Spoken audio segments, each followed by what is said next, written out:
ఏమండి, ఫోన్ మోగుతుంది. ఒకవేళ మన రాము ఏమో చూడండి.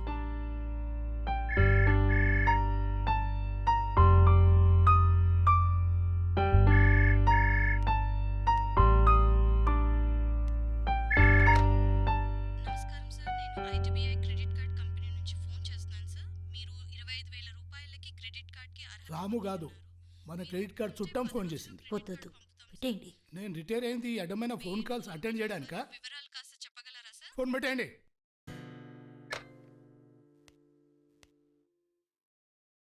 ప్రతి ఫోన్కి అబ్బాయిని చూడకు. వాడు రీసెర్చ్ పనుల్లో చాలా బిజీగా ఉన్నాను, ఫోన్ చేయడం కుదరదు అని చెప్పాడు కదా. అమెరికా పోయి 4 ఏళ్ళయింది. ఎంఎస్ కాగానే వచ్చేస్తాన్నాడు. నా రిటైర్మెంట్ పార్టీకి కూడా వస్తానన్నాడు. రిటైర్మెంటే అప్పుడే 2 ఏళ్ళు అయిపోయింది.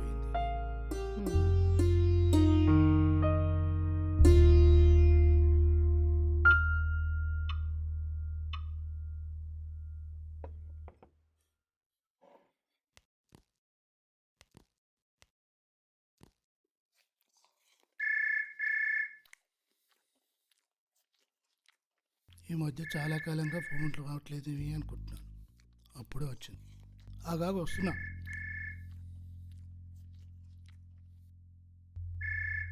ఆగాగు వస్తున్నా, ఆగు.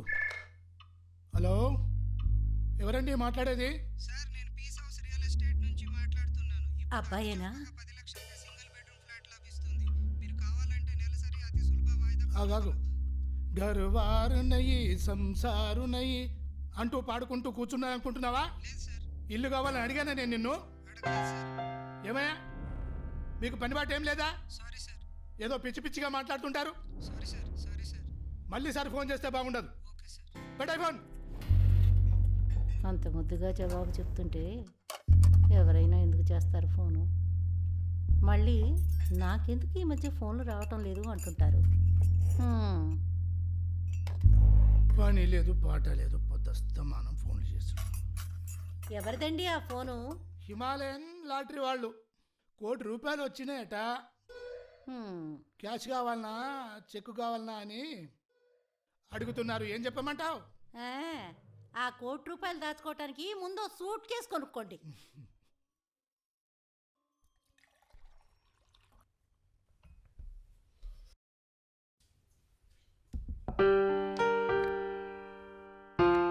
అబ్బాయి దగ్గర నుంచి ఫోన్ వచ్చి ఎన్ని రోజులైందో.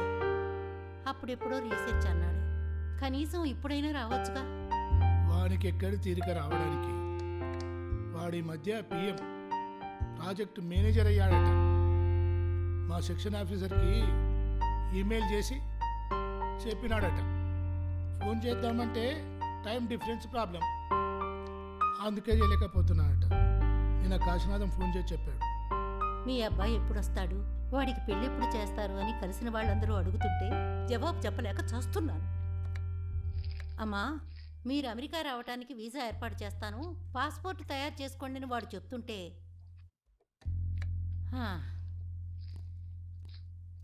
నేను అమెరికా వెళ్ళి కాలు చేతులు సరిగ్గా ఉండి కూడా లేని అవిడితనాన్ని తెచ్చిపెట్టుకోలేను.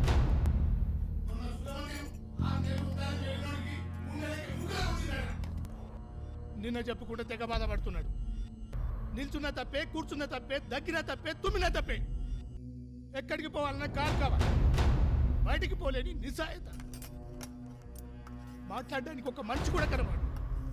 ఇట్లా చెప్పుకుంటూ పోతే చాలానే ఉన్నాయి.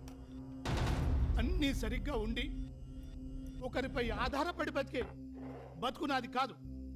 పచ్చకామర్లోళ్ళకి లోకమంతా పచ్చగానే కనిపిస్తుందంట. అందరూ అలాగే ఉంటారా? పైగా కోపం ఒకటి, మొండికటం. ఎప్పుడు చెప్పిన మాట విన్నారు గనుక. మొన్న వెంకటమ్మ వాళ్ళు వెళ్ళొచ్చారు. వాళ్ళ అల్లుడు బిడ్డ చాలా బాగా చూసుకున్నారంట. ఏదో షిప్పులో వారం రోజులు టూర్ కూడా వెళ్ళారంట. దాన్ని క్రూజ్ షిప్ అంటారులే.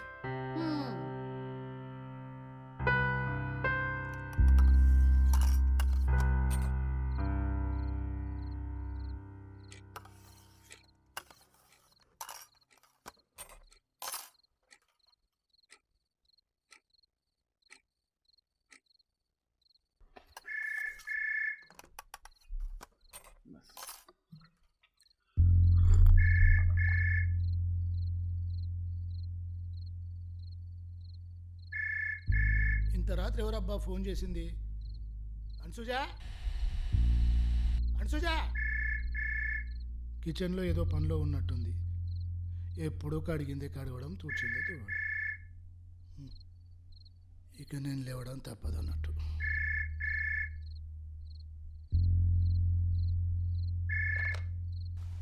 హలో, రాజారాంనే మాట్లాడుతున్నానండి. నేను వెంకట్రాఘవులు. నేనండి. వెంకట్రాఘవులా? నాకు ఆయన తెలుసా? మర్చిపోయి ఉంటాను. లేదే, నాకు తెలియదు. ఇంత రాత్రి వేళ ఎవరు ఫోన్ చేసి ఉంటారు? అనసూయ వినిమంటుందా?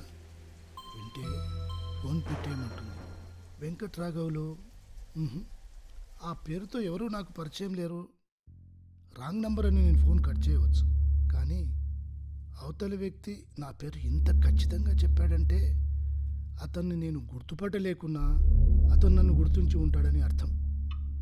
ఆయనకు నాతో ఏదో పని ఉండి ఉంటుంది. క్షమించాలి, నేను మిమ్మల్ని గుర్తుపట్టలేకపోతున్నాను.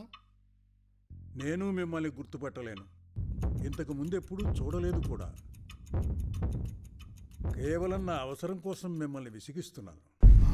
ఇంత ధైర్యం! పరిచయమే లేని నన్ను విసిగిస్తున్నానని ఎంత సునాయాసంగా చెప్తున్నాడు. అది రాత్రి 11 గంటలకి. నాతో పని? మీ వయస్సు 60కి మించి ఉండవచ్చునని నా అంచనా. మీకు భార్య ఉండి ఉంటే మీ ఇద్దరూ ఒంటరి ద్వీపాల్లా మీరు కట్టుకున్న సొంత ఇంట్లో కాలం గడుపుతూ ఉండేవారు. మీరెవరో నాకు తెలియదు, నేనెవరో మీకు తెలియదు. అయినా నా వయస్సు 60 సంవత్సరాలు దాటినట్టుగా అంచనా వేశారు. ఈ ఇంట్లో మేమిద్దరమే ఉంటున్నామని అంచనా వేయడంలో తప్పులేదు. కానీ మేమిద్దరం ఒంటరి దీపాల్లో ఉంటున్నామని మీకెవరు చెప్పారు? పైగా ఈ ఇల్లు మా సొంతమేనని, అందులోనూ పాత ఇల్లని ఇంత ఖచ్చితంగా ఎలా చెప్పగలుగుతున్నారు? రాజారాం గారు, ఇవన్నీ తెలుసుకోవడం పెద్ద కష్టమేమీ కాదు. టెలిఫోన్ డైరెక్టరీ తిరగేస్తే చాలు. సాధారణంగా ఈ రోజుల్లో ఏ యువకుడు రాజారాం అన్న పాతకాలపు పేర్లు పెట్టుకోవడం లేదు. అంతెందుకు, ఇప్పటి ఏ అపార్ట్మెంట్ ఇంటినైనా పరిశీలించండి, రాజారాం లాంటి పాత పేర్లుంటాయా? ఈ ఇంటి నెంబరు 13-2 గాంధీనగర్లో ఉంది. మీ ఇంటి ముందు చిన్న తోట లాంటిది ఉందని ఊహించగలుగుతున్నాను. అందులో మాధవీలత లాంటి పూల మొక్కలు ఉండి ఉంటాయి. ఆ ఇంట్లో కేవలం మీ భార్యతో మీ ఇద్దరూ ఒంటరి ద్వీపాల్లా. అవతలి వ్యక్తి గొంతు వయోధిక్యాన్ని సూచిస్తుంది. అతని మాట తీరు పాతకాలం మనిషి అని చెప్పకనే చెప్తుంది.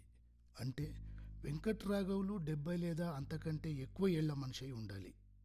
కానీ ఇంత రాత్రి వేళ అతనికి నాతో ఏం పని? పని ఉంది, చాలా పని ఉంది. దయచేసి ఫోన్ పెట్టేయకండి. ముందు నేను చెప్పిన అంచనాలన్నీ దాదాపు వాస్తవానికి దగ్గరగా ఉన్నాయా అది చెప్పండి. అయినా ఏం ప్రయోజనం? లాభం ఉంది రాజారాం గారు. నాకిప్పుడు 75 ఏళ్ళు. అస్వస్థతగా ఉన్న భార్యతో ఉంటున్నాను. భావసారూప్యం ఉన్న వ్యక్తులైతేనే కష్టసుఖాలు చెప్పుకోగలరు. ముందు మీ గురించి నేను చేసిన ఊహాగానాలన్నీ నిజాలా కాదా చెప్పండి. చాలా వరకు మీరు ఊహించింది నిజమే. అయితే ఇక మీతో కులాసాగా మాట్లాడచ్చు. దీన్నే పరస్పరాంగీకారం, యాక్సెప్టెన్సీ అంటారు. యాక్సెప్టెన్సీనా? అవును. కొన్ని విషయాలు కొంతమందితో చెప్పుకోకూడదు. రహస్యాలు అసలు చెప్పుకోకూడదు. పరస్పరాంగీకారం ఉన్న వాళ్ళతోటే చెప్పుకోవచ్చు. నాకేమీ అర్థం కావడం లేదు. అర్ధరాత్రి ఒక అపరిచితుడు ఇన్ని వాస్తవాలు చెప్తున్నాడంటే ఏమనాలి? నిజమే, మా ఇంటి ముందు చిన్నపాటి తోట ఉంది. అందులో అతను అన్నట్టే 4-5 పూల మొక్కలు కూడా ఉన్నాయి. నేను చెప్పేది వింటున్నారా రాజారాం గారు? వింటున్నాను. మీరు ఎక్కడి నుంచి మాట్లాడుతున్నారు? అన్ని విషయాలు చెప్పను. మా ఇల్లు మాత్రం పార్కు దగ్గర. మీ ఫోన్లో కాలర్ ఐడి లేదని నాకు నమ్మకంగా తెలుసు. కాబట్టి నా చిరునామా మీరు కనుక్కోలేరు. మీరేం భయపడకండి. మీకు నష్టం కలిగించే పని నేనేదీ చెయ్యను. చిరునామా కనుక్కుంటే ఏమవుతుంది? నా ప్లాన్ అంతా పాడైపోతుంది. పైగా నేనెన్నాళ్ళ నుంచో అనుకుంటున్న ప్లాన్ ఇది.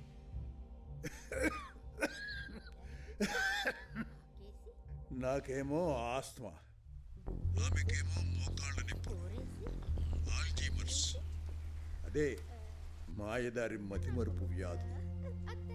ఎప్పుడు ఏం చేస్తుందో తెలియదు, ఎప్పుడు ఏ ఉపద్రవం ముంచుకొస్తుందో తెలియదు. క్షణక్షణం చస్తూ బతకాల్సి వస్తుంది. వ్యాధి ముదర్ని మొదటి దశలో చిన్న చిన్న విషయాల్ని మర్చిపోతుందేమో అనుకున్నా. కానీ ఆ రోజు నేను బజారుకి వెళ్ళి వస్తూ ఉంటే వీధి చివరికి రాగానే ఏ ఇంట్లోంచో గ్యాస్ లీక్ అవుతున్న వాసన. నే ఇంట్లోకి వచ్చి చూద్దును కదా, నా గుండె ఆగినంత పనైంది. నా భార్య చేతిలో లైటర్ పట్టుకుని గ్యాస్ ఆన్ చేసి లైటర్ వెలిగించడం మర్చిపోయింది. ఆ క్షణంలో ఎక్కడి నుంచి ఏ చిన్న నిప్పుర వచ్చినా మా అపార్ట్మెంట్లో పెద్ద విధ్వంసమే జరిగి ఉండేది. ఆ విషయం తలుచుకుంటేనే నాకు ఒళ్ళు గగుర్పొడుస్తుంది. నాకు ఊహించుకుంటేనే భయంగా ఉంది. ప్రత్యక్షంగా చూసిన మీ పరిస్థితి ఏమిటో నేను అర్థం చేసుకోగలను. అంతేకాదు, ఒకరోజు బయటికి వెడుతున్నప్పుడు పొరపాటున తలుపుకు తాళం వేయడం మర్చిపోయాను. ఆ ఒక్క తప్పుకు ఆ రోజు పోలీస్ స్టేషన్లో 50 ఏళ్లు కాపరం చేసిన నా భార్యని నన్ను నేను భర్తగా నిరూపించుకోవడం, నా పరిస్థితికి నాపై నాకే జాలి వేసింది. ఎప్పుడూ చిన్నపిల్లల ఏదో ఒకటి తనలో తాను మాట్లాడుకుంటూనే ఉంటుంది. నేనెదురుగా ఉన్నానన్న ధ్యాసే ఉండదు. నేనున్నా తన దృష్టిలో లేనట్టే. ఏదో మతిమరుపు వ్యాధి అనుకునేవాడిని, కానీ ఇప్పుడు అనిపిస్తుంది ఇది క్యాన్సర్ వ్యాధి కన్నా భయంకరమైన వ్యాధి అని. అయినా పిల్లలున్నారు కదా.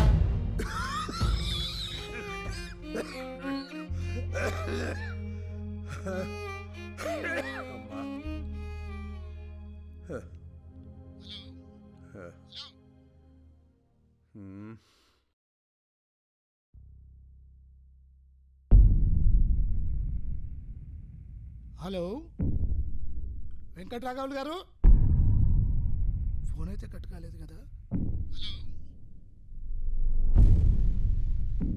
హలో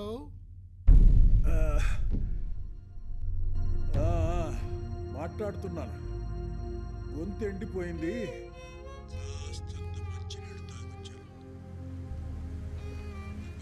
విషయం అడగండి. అబ్బాయి అమెరికాలో ఉన్నాడు. అమ్మాయి విషయం అలా ఉంచండి.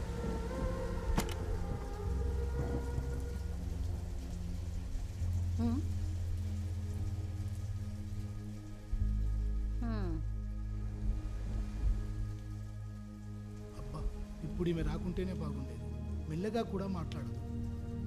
ఇంకా నయం, ఫోన్లో ఎవరితో మాట్లాడుతున్నావని అవతలి వ్యక్తికి వినిపించేలా అడగలేదు. ఎవరిదై ఉంటుందో ఫోను? అసలే కోపిష్టి. ఈరోజు కోపం కాదు కదా, విసుగు కూడా కనిపించడం లేదు. నేనే రోజు చూడలేదే ఫోన్లో ఇంత శ్రద్ధగా మాట్లాడటం.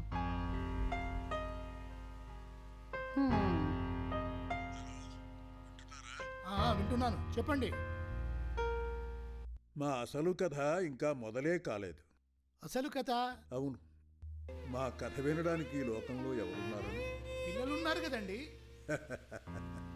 1989లో GRE, GMAT, టోఫెల్ అంటూ ఏవేవో పరీక్షలు రాసి మా అబ్బాయి అమెరికా వెళ్ళాడు. మొదట్లో రాత్రి 12:30, 1 గంట ప్రాంతంలో దాదాపు రోజు ఫోన్ చేస్తూ ఉండేవాడు. 6 నెలలు అయ్యాక చదువులో ఒత్తిడి పెరిగి నెలకి 2-3 సార్లు మాట్లాడేవాడు. కొన్నేళ్లు పోయాక 6 నెలలకి, 9 నెలలకి మాట్లాడేవాడు. మాస్టర్స్ అన్నాడు, మళ్ళీ MBA అన్నాడు. అక్కడే సెటిల్ అయ్యాడు. గ్రీన్ కార్డ్ అవుతుంది, రావడం కుదరదు అన్నాడు. పెళ్ళి జరిగిపోయింది, ఫోన్లు చాలా తగ్గిపోయాయి. ఇన్ని రోజులు ఏదో కొడుకు మమ్మల్ని ఉద్ధరిస్తాడని ఉన్న సర్వస్వాన్ని వాడి చదువుల కోసం ఖర్చు పెడితే ఆ కొడుకు ప్రయోజకుడై తిరిగి వస్తాడనుకుంటే కనీసం ఒక్క ఫోన్ కాల్ చేయడానికి కూడా తీరుబాటు లేదు. వాడి కోసం ఎదురు చూసి చూసి ఉన్న మతి కూడా పోగొట్టుకుంది.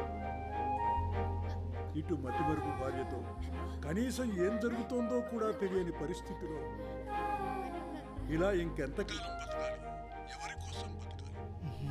బహుశా మీ వాడు బిజీగా ఉండవచ్చు, మీరే ఫోన్ చేయొచ్చు కదా. చెయ్యొచ్చు, కానీ పోనీ మీ అమ్మాయి ఉంది కదా. ఆ అమ్మాయి ఆ విషయం అలా ఉంచండి. మీరు చెప్పడం ఇంకా పూర్తి కాలేదు. అవును, ఇంకా పూర్తి చేయలేదు. మీ టెలిఫోన్ బిల్లు పెరిగిపోతుంది చూడండి. కరెక్ట్గా చెప్పారు. అయినా ఈసారి బిల్లు గురించి అంత పట్టించుకోదలుచుకోలేదు. ఎందుకంటే ఈసారి ఫోను పెర్మనెంట్గా డిస్కనెక్ట్ అయిపోతుంది. అంటే కాంటాక్ట్ ఉండదు. నాకు అర్థం కాలేదండి. మేము శాశ్వతంగా వెళ్ళిపోవాలి.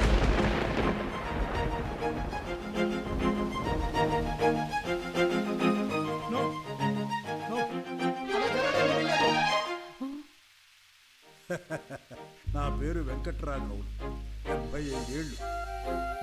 భార్య మాలతి, 68 ఏళ్ళు. అబ్బాయి విదేశాల్లో ఉన్నాడు. మళ్ళీ తిరిగి వస్తాడన్న నమ్మకం లేదు. మా అమ్మాయి, ఆమె విషయం అలా ఉంచండి. పార్కు దగ్గర 1200 చదరపు అడుగుల ఫ్లాట్ ఉంది. ఉన్న డబ్బులన్నీ వాడి కారుకని, వాడి చదువులకని ఖర్చు పెట్టడం జరిగింది. గత 2 సంవత్సరాలుగా మాకు ఫోన్ చేయడం లేదు, డబ్బులు కూడా అడగడం లేదు. పెన్షన్ 8,000 వరకు వస్తుంది. ఖర్చులన్నీ పోను 2 లక్షల వరకు బ్యాంకు బ్యాలెన్స్ ఉంది. నా అకౌంట్లో బ్యాలెన్స్ ఇంతవరకు ఉంటుందా అంటే అది 2 సంవత్సరాలు. మా ఆవిడ ఆరోగ్యం రోజు రోజుకి క్షీణిస్తోంది. మతిమరుపు, ఎప్పుడేం చేస్తుందో తెలియదు, ఎప్పుడే ఉపద్రవం ముంచుకొస్తుందో తెలియదు. క్షణక్షణం అభద్రతాభావంతో బతకాల్సి వస్తుంది. గత నెలలో మా అపార్ట్మెంట్లో 4వ అంతస్తులో శేషమ్మ అనే 76 ఏళ్ల ముసలావుడుండేది. వాళ్ళ కోడలు అమెరికా నుండి వచ్చి అన్ని బాగోగులు చూస్తూ ఉండగానే ప్రశాంతంగా కన్ను మూసింది. అంత మంచి చావు రావడానికి ఏ జన్మలో ఏ పుణ్యం చేసుకుందో మాక ఆ అవకాశమే లేదు. నాతో కడుపు నిండా మాట్లాడిన రోజులైంది. ఎప్పుడు పొడి పొడి మాటలు, పుల్ల విరుపు సమాధానాలు. కానీ ఆ ఫోన్లో మాత్రం ఎవరితోనో మనస్ఫూర్తిగా మాట్లాడుతున్నారు. పాలు చల్లారిపోతున్నాయి. చల్లారిపోని. అవసరం ఎవరిది, నీదా వాళ్ళదా?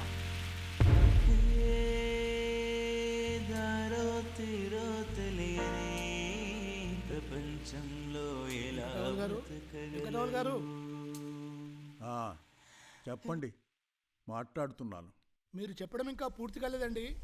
మీకు ఉద్వేగము, ఉత్కంఠ కలుగుతున్నాయా? సహజమే కదా. ఎందుకు సహజం? నాకు 75 ఏళ్ళు, మా ఆవిడికి 68. మాకు సాకారం కావలసిన స్వప్నాలు ఏమీ లేవు. అయితే ఏమిటి వెంకట్రాఘవులు గారు? బతికి సాధించేది కూడా ఏమీ లేదు. మా ఆవిడ మాలతి మిమ్మల్ని ఎవరి దగ్గర దించి వెళ్ళాలి అని ఎప్పుడూ అడుగుతూ ఉండేది. ఇప్పుడు ఆ మాయదారి ఆల్జీమర్ సోకి ఏ బాధ లేకుండా ఆ బాధలన్నీ నాకే వదిలి చిన్నపిల్లలా ఆడుకుంటోంది. కనీసం నా బాధలు పంచుకోవడానికి ఎవ్వరూ లేరు.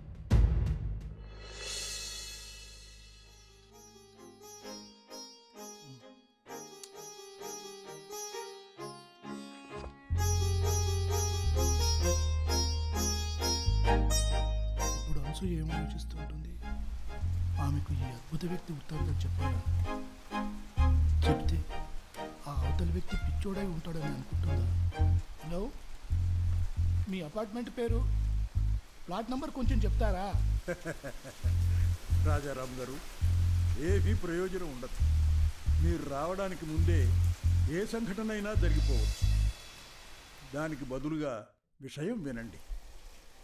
ఇంకా ఇంకా ఏం వినాలని ఏ విషయం మిగిలిందని వినాలండి? ఉంది రాజారాం గారు.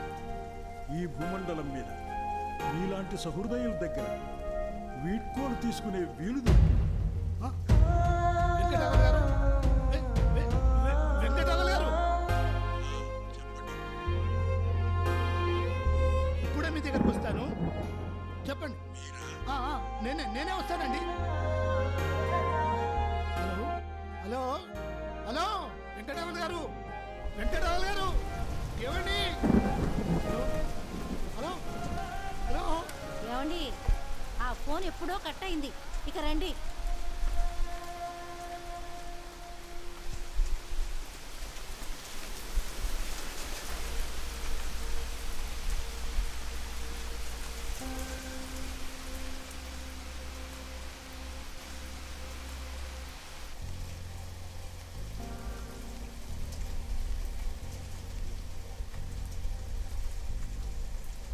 రేపు మా పరిస్థితి ఏమిటి? అనసూయ ఈరోజు నిండుగా ముత్తైదువులా అలంకరించుకున్నది. రోజు ఇలాగే ఉంటుంది కదా, ఈరోజు కొత్తగా కనిపిస్తున్నది.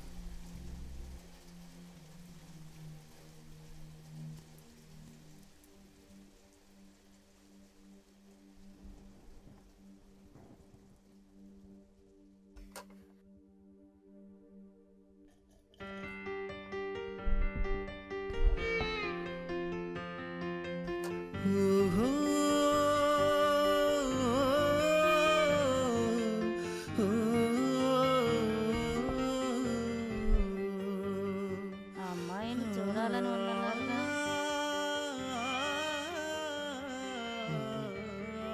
అమ్మాయి విషయము అలా ఉంచు. కన్న ప్రేమగాయం మానేదే నిమిషం, నీకంటూ నీదంటూ లేదే లోకం.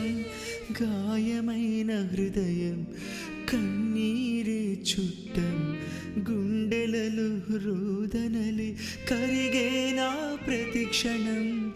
ఈ ఆటకర్థం మరి ఏముందో నీకైనా తెలుసా ఓ బ్రహ్మయ్యా? కన్నీరు ఏరై పారేనే, కూసైన చాలే లేదేమయ్యా.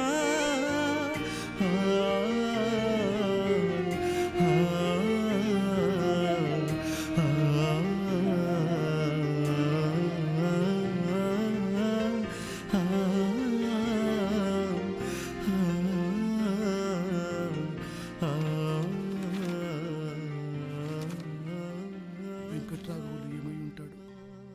అన్నంత పని చేయలేదు కదా. భగవంతుడా, దయచేసి ఆయన బతికి ఉండేలా చూడు స్వామి.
ఏమండి, మన కన్న కొడుకు మన దగ్గర లేడు అనే దిగులు కన్నా ఇంతమంది మన చుట్టూ ఉన్నారు కదా అని నాకు చాలా సంతోషంగా ఉందండి. అవసరానికి ఆదుకుంటారనుకున్న పిల్లలు రెక్కలు రాగానే విదేశాలకు వెళ్ళిపోతున్న ఈ రోజుల్లో ప్రతి స్త్రీ పసుపు కుంకుమతో వెళ్ళిపోవాలని కోరుకుంటుందండి. అలా వెళ్ళిపోయే వాళ్ళంతా భర్తని ఒంటరిగా చేసిపోయామనే దిగులుతోనే వెళ్ళిపోతూ ఉంటారండి. నాకు ఆ దిగులుండేదండి. కానీ ఇప్పుడు మనకొక ఇంత పెద్ద కుటుంబం ఉందండి. ఇక నాకు అది గుర్లేదు. మీ ఒళ్ళో హాయిగా ప్రశాంతంగా ఉంటారండి. వీళ్ళందరూ మిమ్మల్ని చూసుకుంటారు. నేను ఎంతో పుణ్యం చేసుకున్నానండి, ఎంతో పుణ్యం చేసుకున్నాను. ఇలా ఇంకెంతకాలం బతకాలి? ఎవరి కోసం బతకాలి? ఎవరి కోసం బతకాలి, ఎందుకు బతకాలి అంటూ తమ జీవితాల్ని అంతం చేసుకుంటున్న వాళ్ళందరికీ మీరే సమాధానం.